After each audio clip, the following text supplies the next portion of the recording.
Abra comigo a sua Bíblia em Efésios 6,18, que diz assim: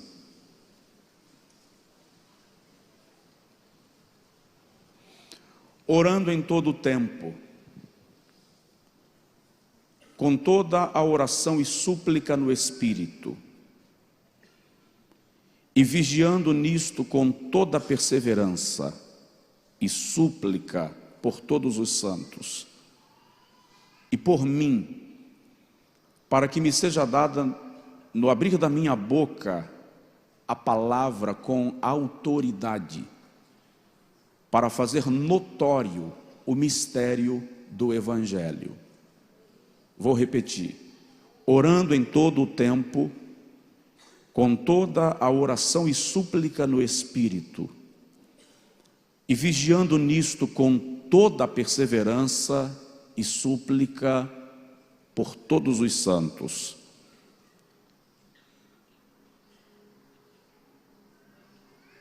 E por mim, diga comigo, e por mim. Olha aí para o seu vizinho e fala com ele: e por mim.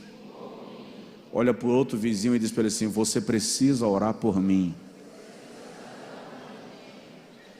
E por mim, para que me seja dada a palavra com autoridade no abrir da minha boca, para fazer notório o mistério do Evangelho. Dá para dizer amém? Amém. Hoje eu vou fazer só uma introdução sobre oração, abrir um pouco o leque do que é a oração. A partir da próxima terça, aí eu vou falar sobre primeiro, segundo e terceiro nível da oração. Tiago diz que nós pedimos e não recebemos, porque não sabemos o que havemos de pedir, como convém. Se nós não sabemos o que havemos de pedir como convém, e esta é a razão pela qual nós não recebemos o que pedimos, então queremos ser orientados acerca da oração para que ela gere resultados poderosos em nossa vida. Tiago também diz no capítulo 5 que a oração de um justo pode muito. Diga comigo: a oração pode muito. Então, a oração de um justo pode muito em seus efeitos. O que Tiago está dizendo é que a nossa oração vai gerar resultados, vai mudar as coisas. Algo vai acontecer por meio da oração. John Wesley, conhecido como o grande avivalista do Reino Unido, tinha uma frase que dizia que a oração, ou que diz que a oração é o oxigênio da alma. Ou seja, sem oração, a sua alma morre asfixiada. Oração não é um luxo, oração é uma necessidade. E um dos nossos equívocos em relação à oração, eu já disse aqui, é porque normalmente nós oramos porque queremos algo de Deus, precisamos algo de Deus. E precisamos desenvolver o hábito de orar, não porque precisamos de algo, mas porque temos o prazer de estar na presença do Senhor. E a oração se torna eficaz e poderosa quando o coração do homem, você está me ouvindo bem? A oração é poderosa e eficaz quando o coração de homem se une ao coração de Deus. A oração é poderosa quando passa a haver uma unidade entre o céu e a terra, uma unidade entre os interesses de Deus e o desejo ou o interesse do homem, tendo sempre em mente que a oração só é poderosa quando ela vem carregada de resignação, para fazer com que prevaleça não o que eu quero, mas aquilo que Deus quer para a minha vida. Você está me entendendo? Diga graças a Deus. Salomão tem uma frase, e eu sempre me indaguei desta frase de Salomão. Eu vou abrir um parêntese. Afasta essa guitarra vermelha só um pouquinho aqui, para ficar na linha do corredor, que eu tento olhar para o rosto do povo e ela está dividindo ali, e eu quero realmente ver o rosto dos irmãos.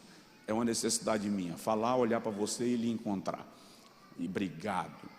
Então, veja só, Salomão tem uma frase que eu sempre me indaguei dela. Ele diz assim: melhor serem dois do que um. Diga comigo, melhor serem dois do que um. Aí Salomão diz, por que isso? Porque o trabalho de dois terá melhor pagamento. Se um cair, o outro o levantará. E se um sentir frio, o outro o aquecerá. Só que Salomão está falando de dois. Melhor serem dois do que um. E ele justifica. E o argumento dele é altamente convincente. O trabalho de dois é melhor pago do que o trabalho de um.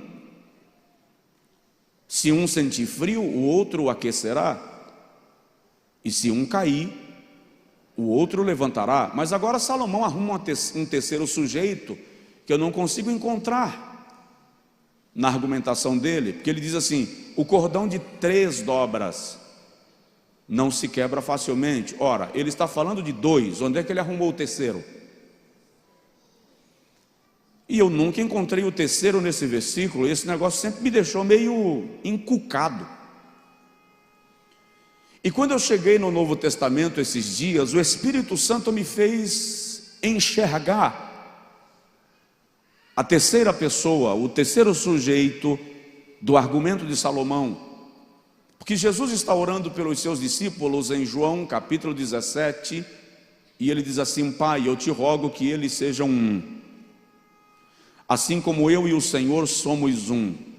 Presta atenção: eu neles, 2, e tu em mim, 3, para que o mundo creia que tu me enviastes.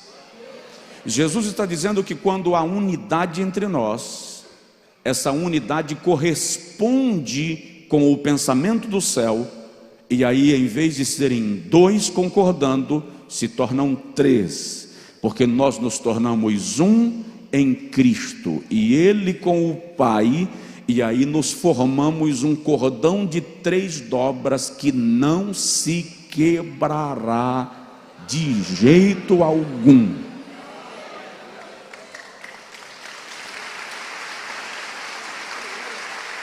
Então, a oração é o lugar onde a unidade se torna perfeita. No outro texto, Jesus diz assim: se 2 de vós concordarem acerca de alguma coisa e pedirem ao Pai, terceiro cordão, e pedirem ao Pai que está no céu, isto certamente se sucederá. Olha o que Jesus está dizendo, olha que cheque em branco Jesus está dando. Se 2 de vós concordarem acerca de alguma coisa e pedirem ao vosso Pai que está no céu, certamente se sucederá. Portanto, a oração precisa estar em todo o tempo inteiro, alinhada com o coração de Deus e com a vontade de Deus. Quando nós entendemos isto, aí nós passamos a vivenciar aquilo que Tiago falou e que eu já citei: a oração de um justo pode muito em seus efeitos.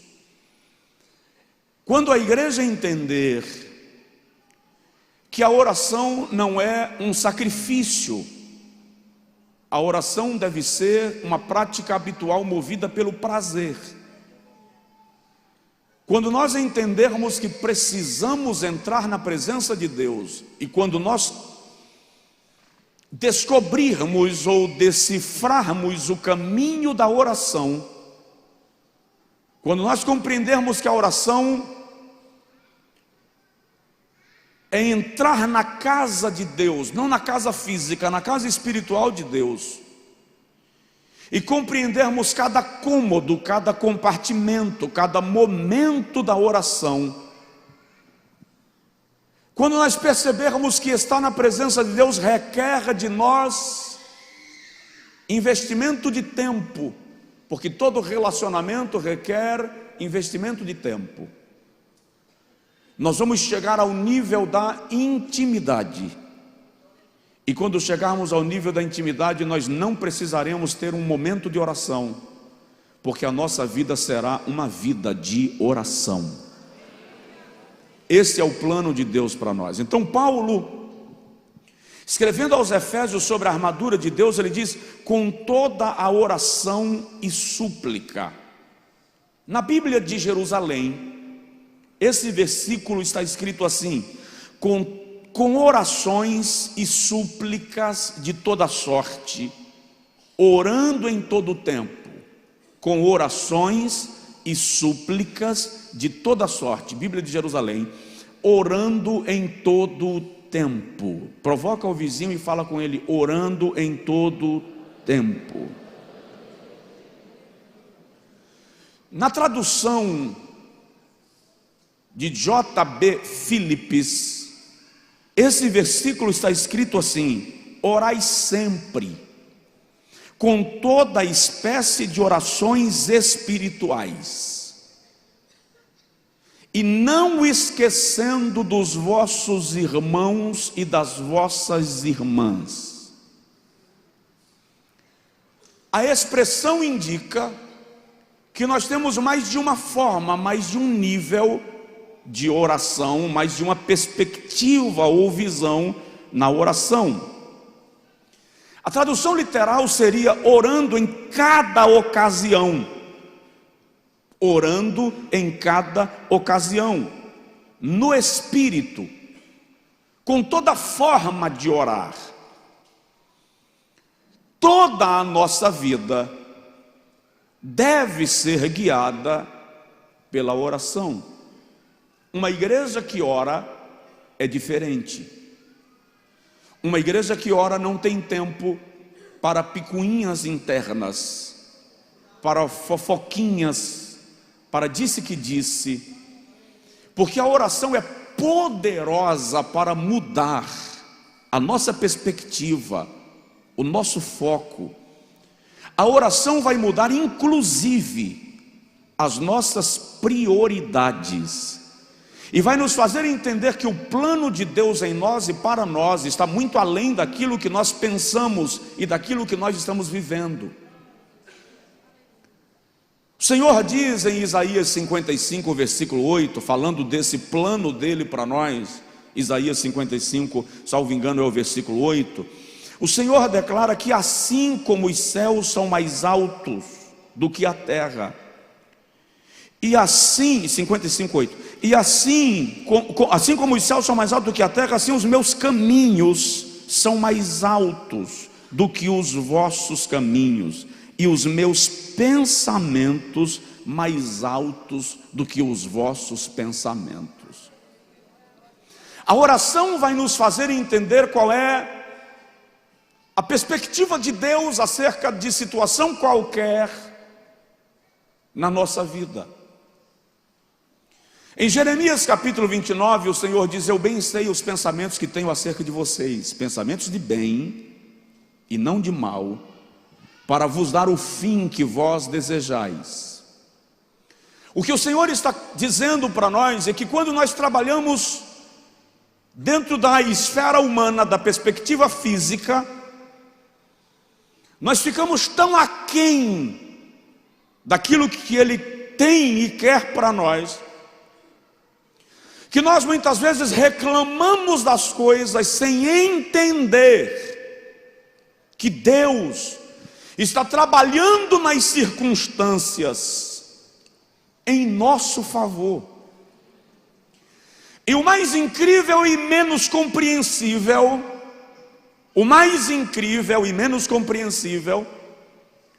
é que muitas vezes no seu jeito de trabalhar, Deus muda a ordem das coisas, inverte a lista de prioridade dos acontecimentos, para confundir aqueles que ele não quer que acompanhem o seu trabalhar. E aí a gente entra em crise, quando na verdade, apesar de os acontecimentos estarem contrários à nossa perspectiva, Deus está trabalhando para nos levar ao ponto que Ele planeja que nós estejamos. Só há como compreender e discernir a vontade e o trabalhar de Deus por nós, se estivermos alinhados com Deus por meio da oração.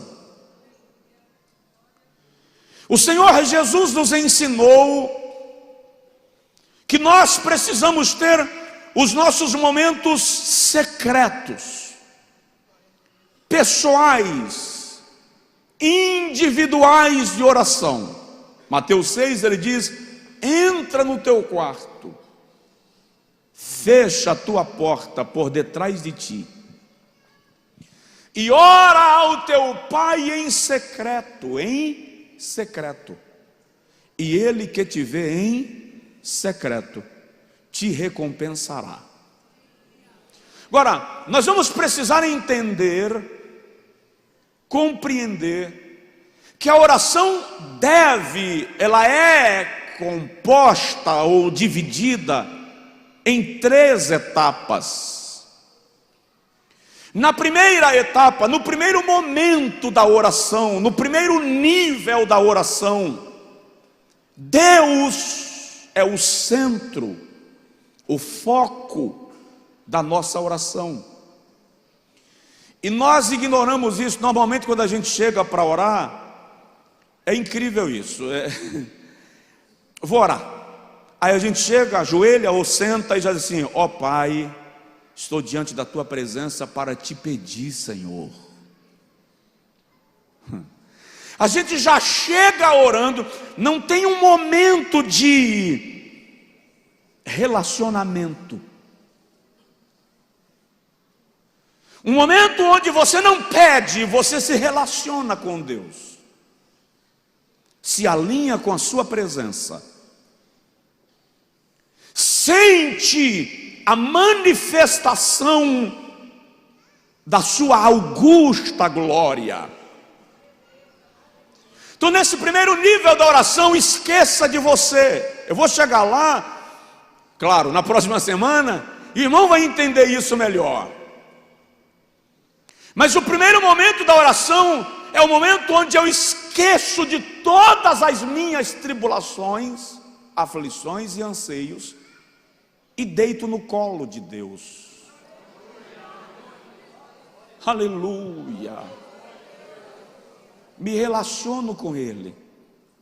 Semana eu estava orando e quando comecei a adorar, reconhecer, tributar, chegou um momento que eu já tinha compromisso, eu não podia continuar orando. Eu falei com Deus assim: não deu tempo de pedir nada, mas o Senhor sabe de tudo. Quando nós nos relacionamos com Deus, pedir deixa de ser importante. Se relacionar com Ele se transforma na nossa base e no nosso foco. Provoca teu vizinho e fala com ele assim: se relacione com Deus. Se relacione com Deus. Lamentavelmente, sem generalizar, é óbvio, e sem querer pesar demais na balança, nós somos a geração da igreja que não ora. Provavelmente nós somos a geração que menos ora na história da igreja. Eu cresci na Assembleia de Deus,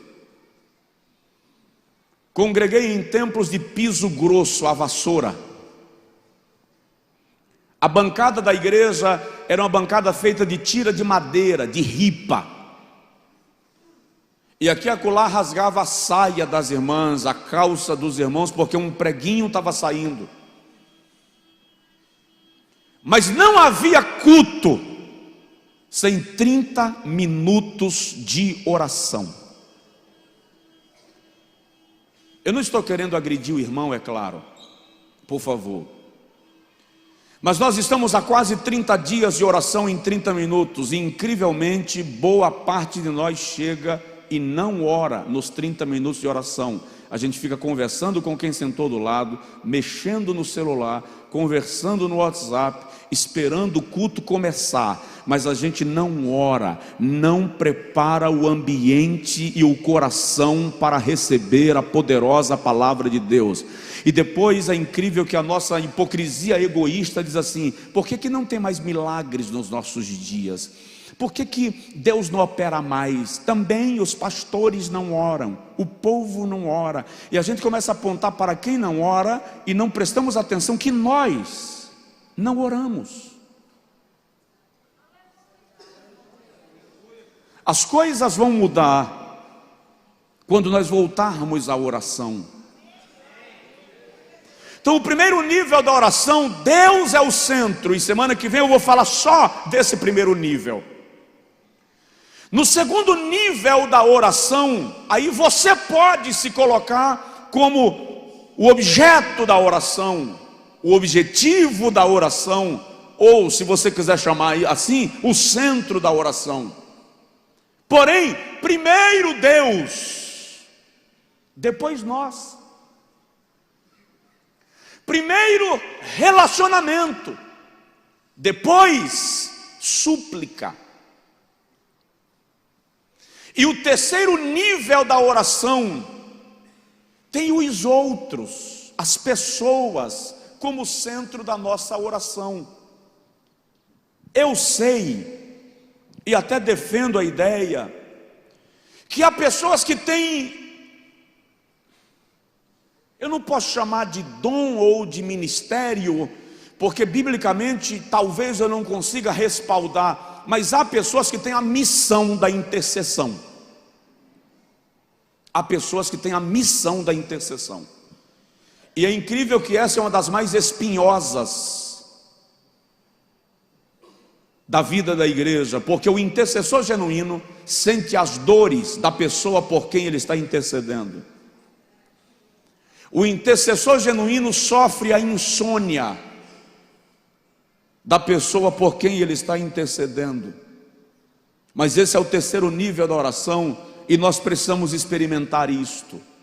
Agora, deixa eu falar em não muitas palavras para os irmãos, que a Bíblia nos orienta e nos ensina que nós, e eu repito, precisamos ter um momento solitário de oração, você e Deus.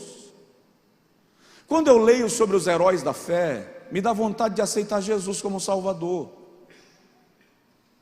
Quando eu encontro os testemunhos de David Brenner, David Livingstone, quando eu encontro os testemunhos de Finney, Wesley e outros, Lutero, que se recolhiam por semanas, dias e noites, sem que ninguém lhes visse a face, apenas orando, jejuando, estudando a Bíblia. Chego à conclusão que a nossa vida espiritual, irmãos, é muito rasa. O avivamento espiritual que Deus quer liberar sobre a sua igreja não é um avivamento somente para a igreja. Ele vai alcançar as nossas famílias, vai alcançar a nossa cidade, por meio da oração. Quando Jonathan Edwards foi pregar um dos sermões mais conhecidos da história, Pecadores nas mãos de um Deus irado, Edwards saiu de 3 semanas de oração, e o testemunho diz que Edwards era um homem muito tímido. Então ele não pregava, ele lia o sermão. E devido à sua timidez, ele colocava a folha onde o sermão estava escrito na frente do seu rosto, para que ele não tivesse que olhar para as pessoas. Mas ele leu o texto: aos homens está ordenado morrerem uma só vez. E Edwards deu uma pausa, e o testemunho diz que alguém deu um grito no meio do auditório, e quando foram averiguar, uma pessoa tinha caído morta no meio do culto. Retiraram o morto do templo, e Edwards leu de novo: aos homens está ordenado morrerem uma só vez. Outro grito. Quando foram ver, outro morto. Tiraram o segundo morto do templo e Edwards leu de novo: aos homens está ordenado morrerem uma só vez. Mais um grito. Mais um morto. Tiraram o defunto. E Edwards deu o tema da pregação: pecadores nas mãos de um Deus irado. E quando diz o testemunho que quando ele leu o tema, as pessoas grudavam nas colunas do teatro, porque os olhos espirituais delas se abriram e elas viam o inferno debaixo dos seus pés. Me parece que enquanto nós não formos confrontados pela santidade de Deus, nós vamos continuar vivendo essa vida relaxada que estamos vivendo nos nossos dias.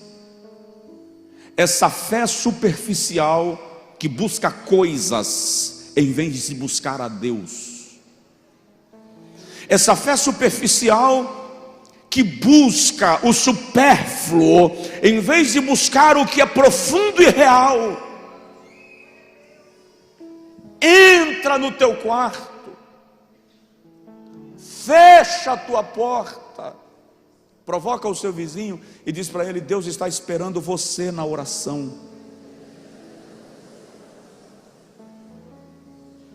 Então eu estou lhe dizendo que Deus nos espera na oração solitária,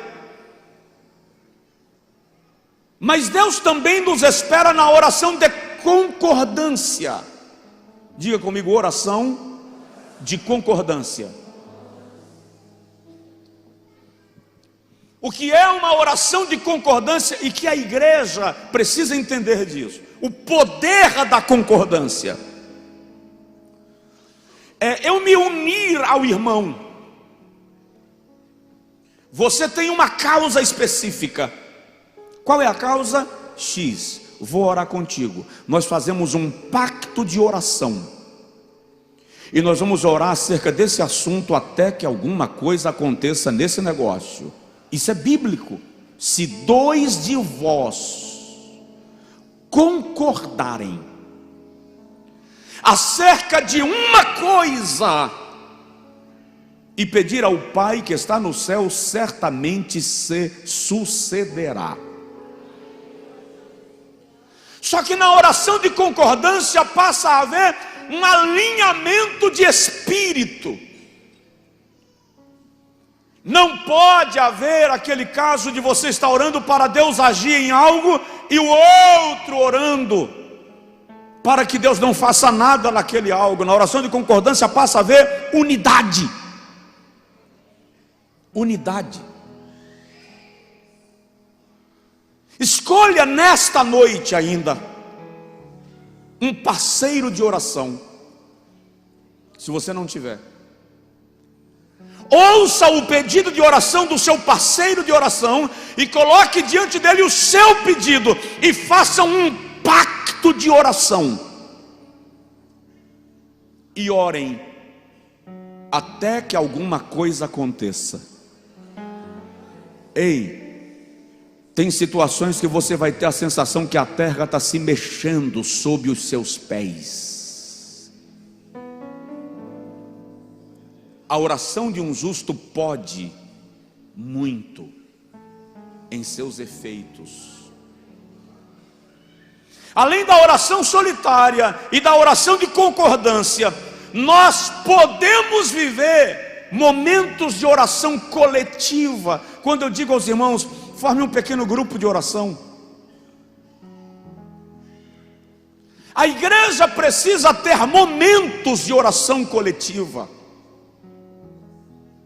O culto precisa ser interrompido, intercalado esquece o interrompido, intercalado, com momentos de oração coletiva, nos quais se apresentam propósitos específicos, e a igreja levanta clamor acerca dessas situações.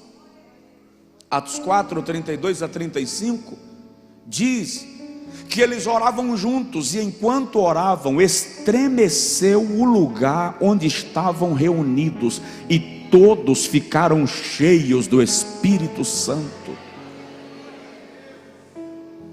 É que parece que nós ocidentais então, e a nossa geração mais ainda, que é a chamada geração fast food,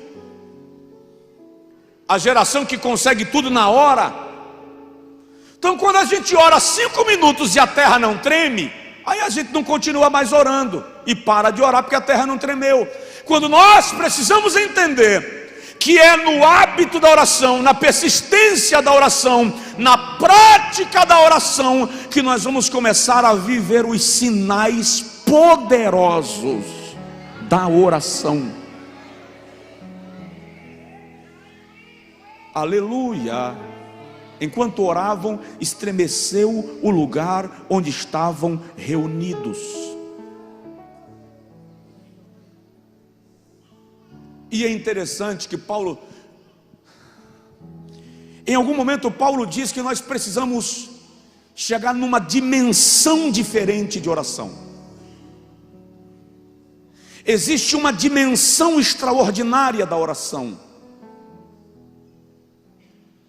É aquilo que Paul Yong-Cho, pastor da maior igreja do mundo em Seul, Coreia, chama de a quarta dimensão. É quando você sai de toda a esfera humana da oração e o Espírito de Deus começa a conduzir a oração, e agora você não ora mais, mas o Espírito ora por você, ou através de você. Paulo diz aos Coríntios, primeira carta, capítulo 14, versículo 14 e 15. Aliás, deixa eu começar no versículo 2. No versículo 2 ele diz assim: quem ora em línguas não fala coisas humanas, mas coisas de Deus. Uma tradução literal seria: quem ora em línguas não fala coisas humanas, mas segredos divinos. Tem um momento da oração que o Espírito Santo vai querer assumir a sua linguagem articular, e você não vai orar mais em português, você vai orar em línguas espirituais. Por quê? Porque o Espírito Santo quer te levar a orar, aleluia, numa dimensão que não é humana, mas numa dimensão que é divina, falando com Deus em segredo, cochichando com Deus.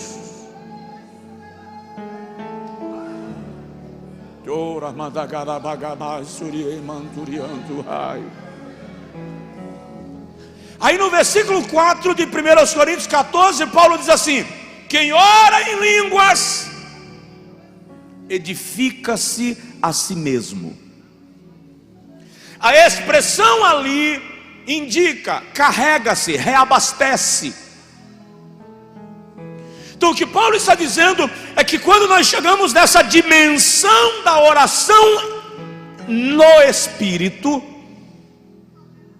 o próprio Espírito Santo nos carrega, nos abastece, nos robustece por meio da oração. No versículo 14 e 15, quando ele está falando do culto racional e inteligente, ele diz que ora com entendimento, linguagem articular, linguagem inteligível, mas também oro no Espírito. Paulo diz: oro de modo que todos entendam, mas também oro no Espírito. E orar no Espírito ali é orar em línguas. Orar no Espírito ali é orar em línguas. Judas defende isso na sua epístola, e eu não vou lembrar o versículo, mas Judas diz lá na sua epístola que ele orava, ou ele diz assim: orando, edificando-vos a vós mesmos, orando no Espírito Santo. Versículo 20: vós, amados, edificai-vos a vós mesmos na vossa santíssima fé, orando no Espírito Santo. Ninguém vai conseguir me convencer, aliás, ninguém pode contradizer que a expressão orar no Espírito Santo aí literalmente é orar em línguas, glossolálias. Nós precisamos ir a essa dimensão da oração. Deixa eu fazer uma colocação sem parecer que eu estou sendo cético. Às vezes as pessoas ajoelham para lá e já ajoelham disparando em línguas. Tá, se for aquele caso que o indivíduo já está vindo num nível de... Mas tem casos que é só o hábito de achar que falar em línguas demonstra poder. Ei, línguas estranhas não é para demonstrar poder em primeira mão. Línguas estranhas é para demonstrar alinhamento, relacionamento, intimidade. Então não é para eu falar de maneira aleatória e solta. Existe um propósito nelas. Edifica-te a ti mesmo, fala em segredos divinos, ora com inteligência, mas também ora no Espírito. Ou seja, quando nós oramos no Espírito, e no versículo 14 Paulo diz assim: quando eu oro no Espírito, o meu espírito ora bem. E a expressão grega ali é: quando eu oro no Espírito, o Espírito Santo, pelo Espírito que há em mim, ora bem. A oração em línguas é a oração mais perfeita que você pode fazer. Romanos 8, salvo engano 28, Paulo diz assim: porque nós não sabemos o que havemos de pedir como convém. Provoca seu vizinho, fala com ele: você não sabe pedir. A gente não sabe pedir. Mas olha o que Paulo diz: mas o Espírito de Deus, quem? Ah, fala sério, quem? O Espírito de Deus conhece as nossas fraquezas e intercede por nós com gemidos inexprimíveis. Gemidos inexprimíveis ali, estudiosos do grego diz que se refere à oração que não pode ser expressada em linguagem articular, mas ela é transliterada para a linguagem em línguas. Ou seja, é sair da dimensão humana da oração e passar a orar em nível mais elevado.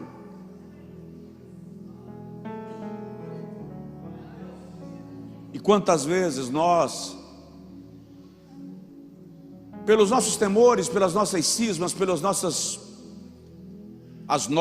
coisas, quando vamos orar em línguas, a gente cala a boca, a gente trava, a gente fecha a boca, preocupado com quem está do lado e tal. E é interessante que Paulo diz: eu falo mais em línguas do que todos vós. E Paulo diz assim: eu consigo falar em línguas comigo mesmo e com Deus. Ou seja, eu posso falar em línguas dentro do ônibus sem assustar ninguém, eu com Deus em meu espírito, falando em línguas e sendo edificado nele, por ele e com ele, e fortalecido pela sua presença por meio da oração. Alguém aí está me entendendo? Se estiver, diga graças a Deus, diga aleluia, diz amém, sinalize.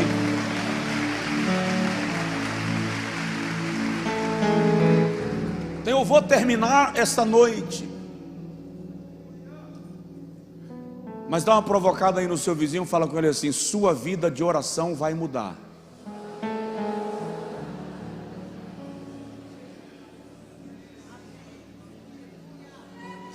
E manda lagai suriambori agadai surianda lagai.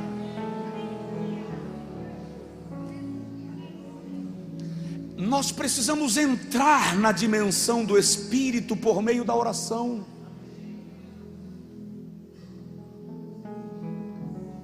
Porque a oração é um convite à presença de Deus, e esse convite vem acompanhado de promessas. Diga comigo: a oração é acompanhada de uma promessa. Olha o que o Senhor Jeová diz em Jeremias capítulo 33, versículo 3. O Senhor diz assim: clama a mim e responder-te-ei. Clama a mim é o convite, responder-te-ei é a promessa. Diga comigo: clama a mim, convite, responder-te-ei, promessa.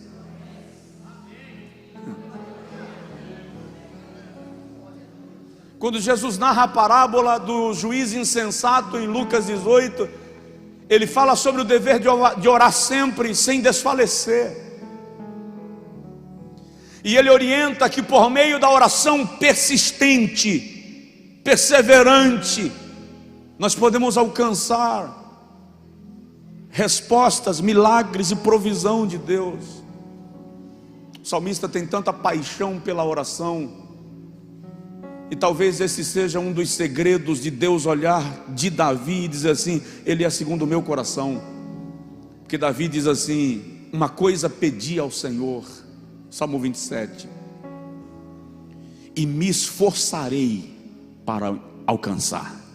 Ele não apenas pede, ele se esforça. Uma coisa pedi ao Senhor e a buscarei. Uma coisa pedi ao Senhor e me esforçarei para alcançar, que eu possa morar na casa do Senhor, na sua presença, todos os dias da minha vida.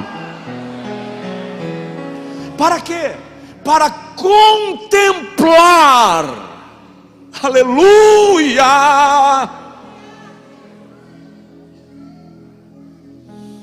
para contemplar a formosura do Senhor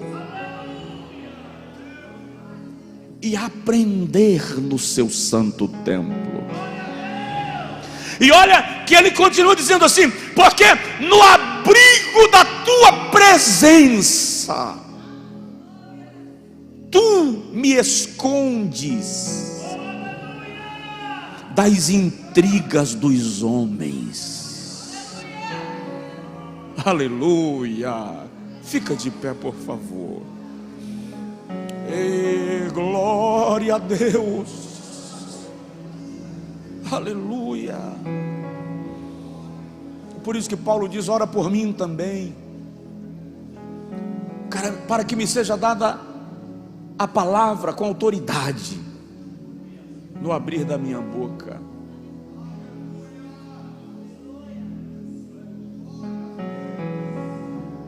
Jesus nos ensina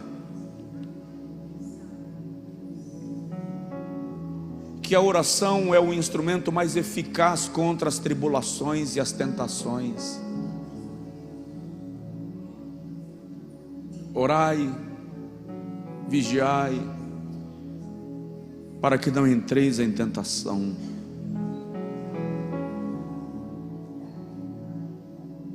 Faça um pacto com Deus.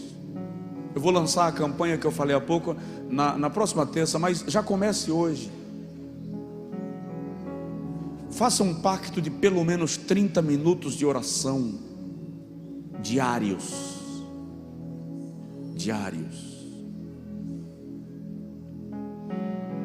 Deus tem tanto para te dar.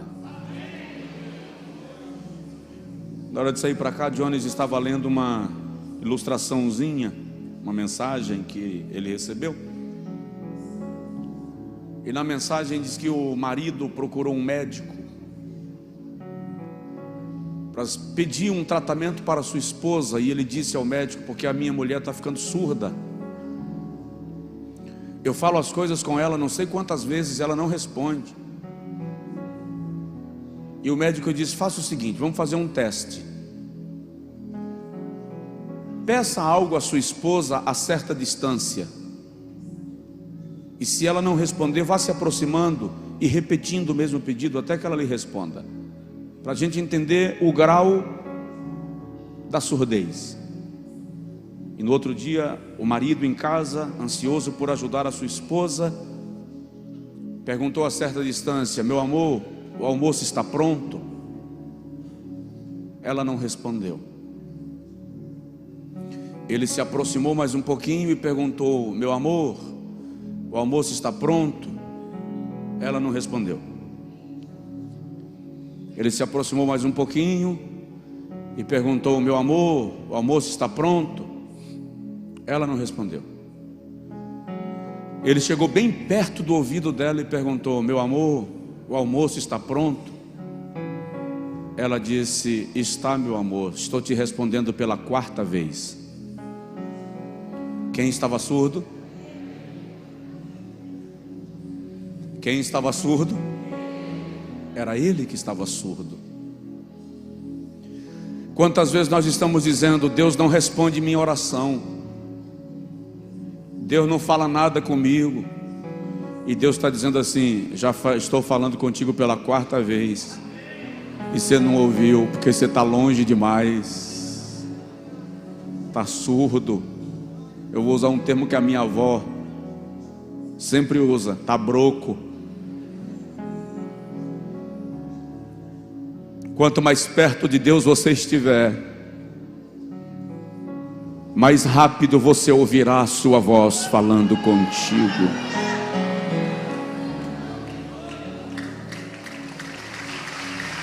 E Ele quer falar com você.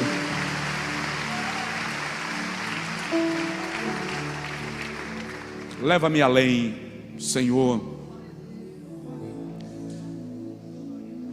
Nós estamos diante de Ti. Queremos que o Teu Santo Espírito nos leve à oração. Queremos que o Teu Santo Espírito nos leve ao lugar secreto.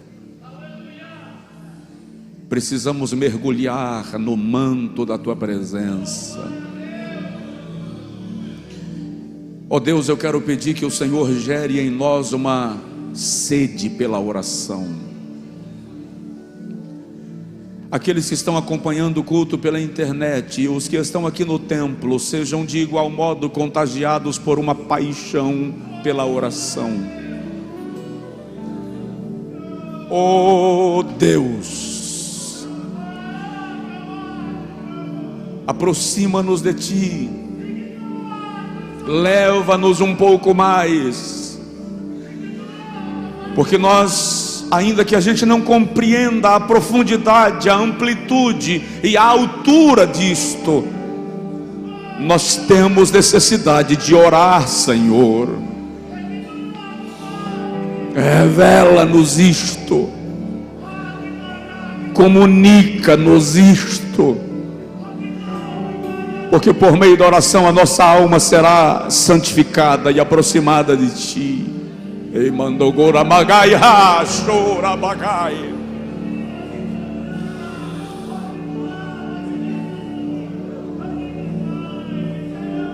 Se for possível, ore um pouquinho com a pessoa que está do seu lado.